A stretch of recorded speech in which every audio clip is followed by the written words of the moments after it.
This is Danielle Yałowiecka with the BBC News. Hello. For a fourth successive night, a batch of Israeli hostages has been exchanged for a group of Palestinian prisoners under the temporary truce between Hamas and Israel. The 33 Palestinians were freed from Israeli jails after midnight local time. Earlier, Hamas had released 11 Israeli captives. Lucy Williamson reports. All 11 Israeli hostages freed from Gaza tonight are from the same community of kibbutz near Oz. They include 3-year-old twin girls and 7 other children, along with 2 of their mothers. All the children's fathers are still being held hostage in Gaza.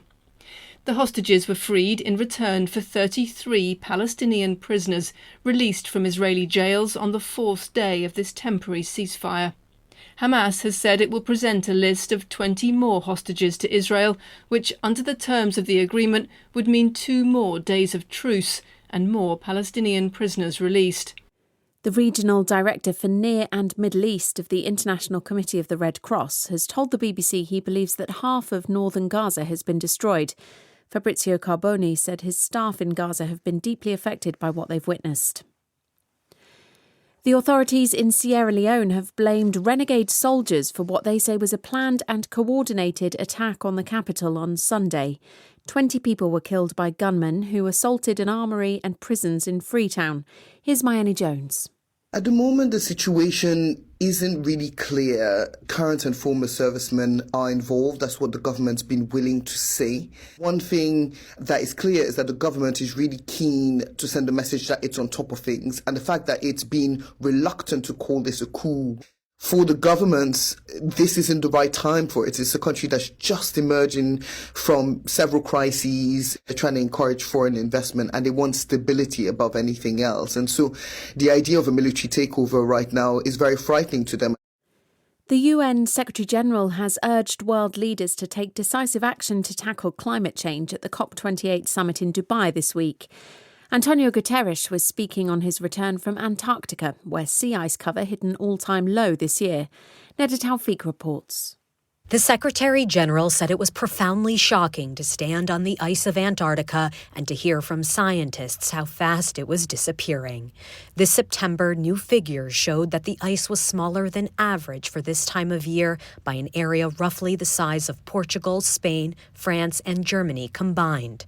Antonio Guterres said we were trapped in a deadly cycle, that as the ice vanishes, more heat is absorbed into the Earth's atmosphere, which means rising seas, more storms, floods, fires, droughts, and more melting.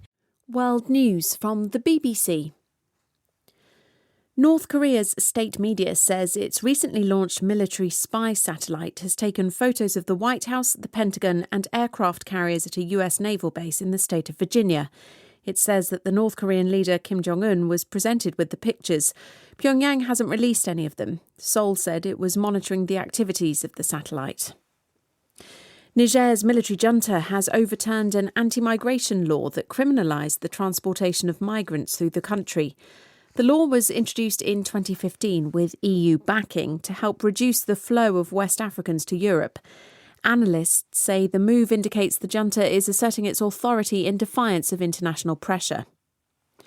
The Greek Prime Minister Kyriakos Mitsotakis has expressed his annoyance after a meeting in London with the British Prime Minister was cancelled at short notice. A source in Britain's governing Conservative Party said comments made on television by Mr Mitsotakis about the return to Greece of the Parthenon marbles had made the meeting impossible. Peter Sol reports. At the weekend, the Greek Prime Minister said having some of the treasures in London and others in Athens was like cutting the Mona Lisa in half. Those comments irritated Rishi Sunak to the extent that he called off face-to-face talks that were due to take place tomorrow lunchtime. A meeting with the Deputy Prime Minister has been offered instead, but it's been turned down by Kyriakos Mitsotakis. He's said to be disappointed, baffled and annoyed. The 45-minute conversation was supposed to cover areas of shared interest, such as the conflict in the Middle East, Russia's invasion of Ukraine and migration. A large international study has failed to find a definitive link between the internet and mental health. It involved 2 million people aged from 15 to 90. The lead researcher said they were expecting to find a smoking gun linking technology and well-being, but they didn't find it. However, the study did not look at social media use. That's the latest BBC World News.